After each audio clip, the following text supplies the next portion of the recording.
కొద్దిగా ఆలస్యమైంది. అయినా పర్వాలేదు. ఒక మంచి కార్యాన్ని తలపెట్టినందుకు, ఇచ్చిన మాట దాదాపుగా నిలబెట్టుకున్నందుకు పవన్ కళ్యాణ్ గారికి అభినందనలు. అది ఏమిటంటే కొండగట్టు ఆంజనేయ స్వామి ఆలయంలో 100 అతిథి గృహాలు, అంటే అతిథి గృహాలు కాదు, 100 గదులతో కూడిన ఒక అతిథి గృహం.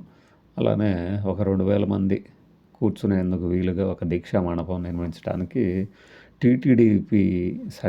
టీటీడీ అంటే తిరుమల తిరుపతి దేవస్థానం మేరకు ఒక 30 కోట్లకు పైగా ఇక్కడి నుంచి నిధులు సమకూర్చబోతున్నారట.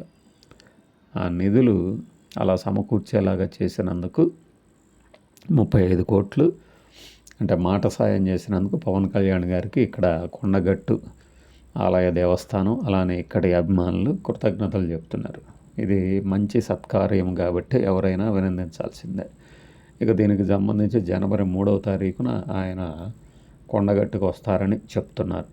కొత్త సంవత్సరంలో కొండగట్టు ఆంజనేయ స్వామి. గతంలో ఏదో ప్రచారం సమయంలో కూడా అనుకుంటా ఆయనకి ఏదో కరెంట్ షాక్ తగలకపోతే ఆంజనేయ స్వామి నన్ను కాపాడాడంటూ సెంటిమెంటల్గా కూడా అప్పట్లో చెప్పారు ఆయన.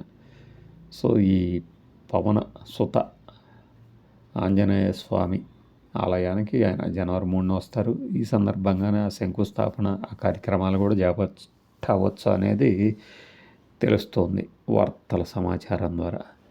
పవన్ కళ్యాణ్ గారే కాదు, చాలామంది ఆంజనేయ స్వామి భక్తులు ఈ కొండగట్టు ఆంజనేయ స్వామి గురించి ఎక్కువగా చెప్తూ ఉంటారు.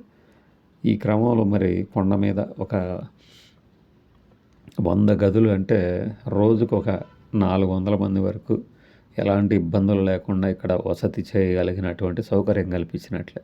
ఇది ఇక్కడికి భక్తులు రాకకి మంచి సౌకర్యవంతమైనటువంటి పద్ధతిగా అనుకోవచ్చు మనం.